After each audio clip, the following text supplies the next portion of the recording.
राधे राधे। सनातन संस्कृतियों में माँ गंगा को मोक्षदायिनी कहा गया है।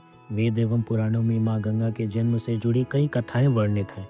धार्मिक मान्यताओं के अनुसार माँ गंगा का पृथ्वी पर आगमन मनुष्य को सभी पापों से मुक्ति दिलाने के लिए हुआ था। इसलिए आध्यात्मिक मान्यता है कि माँ गंगा में डुबकी लगाने से तन और मन पवित्र हो जाता है और साधक को सभी पापों से मुक्ति मिल जाती है। वैदिक ग्रंथ एवं पुराणों में बताया गया है कि माँ गंगा की अविरल धारा भगवान शिव की जटाओं से निकलती है, जिस वजह से शास्त्रों में मां गंगा को शंभु मौली विहारिणी के नाम से संबोधित किया गया है।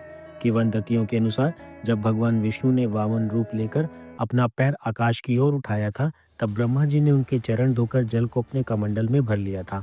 जल के तेज से मां गंगा का जन्म हुआ था। इसके बाद ब्रह्मा जी ने गंगा को पर्वतराज हिमालय को सौंप दिया और इस तरह माता पार्वती और मां गंगा एक दूसरे की बहन बनी। शिव पुराण में बताया गया है कि मां गंगा भगवान शिव को पति स्वरूप में पाना चाहती थी।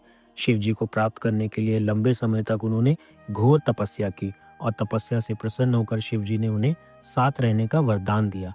लेकिन मां गंगा का वेग इतना था कि उनके जल प्रवाह के आगे पृथ्वी पर त्राहिमाम मच गया। तब भगवान शिव ने गंगा को जटाओं में समा लिया।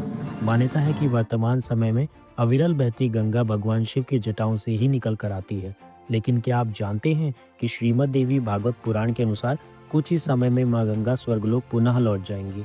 श्रीमद् देवी भागवत पुराण की कथा में बताया गया है कि वर्तमान समय में चल रहे कलयुग के 5000 वर्ष पूरे होने पर मां गंगा पृथ्वी से लौटकर वापस स्वर्ग चली जाएंगी।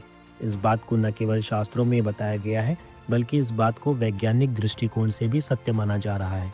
ऐसा इसलिए क्योंकि बीते कुछ सालों में वैज्ञानिकों ने यह पाया है कि जिस गोमुख ग्लेशियर से मां गंगा की अविरल धारा निकलती है, वह लुप्त होने की कगार पर है।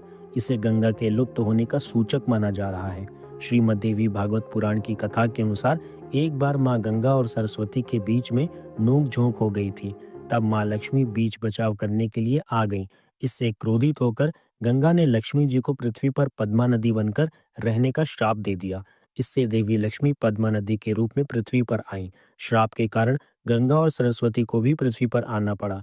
जब भगवान विष्णु को नारद मुनि से इस घटना के विषय में पता चला, तब उन्होंने कहा कि कलयुग के 5000 वर्ष पूरे होने पर धरती से धर्म का लोभ होने लगेगा, जिससे तीनों देवियों को स्वर्ग लौटना होगा। यह जानकर आश्चर्य होगा कि पद्मा और सरस्वती नदी पहले ही लुप्त हो चुकी हैं। तो आप इस बात से अंदाजा लगा सकते हैं कि गंगा के पुनः स्वर्ग लौटने का समय अब आ चुका है। आपका इस विषय में क्या कहना है? हमें कमेंट करके बताएं। राधे राधे।